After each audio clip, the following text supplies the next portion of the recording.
So I have very unfortunate news. I've heard from my dad and my stepmom, and unfortunately, they told me my parakeets have died, and that left me in shock. I haven't gotten much experience from them.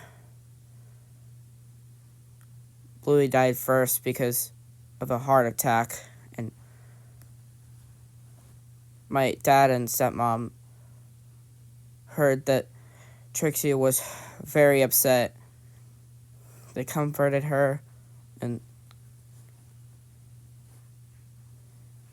she was next.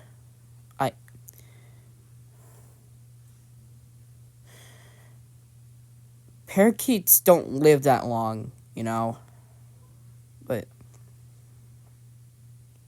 I mean, Budgies, I'm not so sure. But I'm so upset. If only I had more time for them.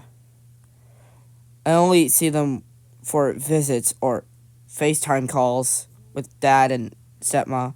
My stepmom, yeah. Just so sad to see them go. That's all I have to say. Bye. Also, don't mind that the Cane Master watermark is there. I don't know.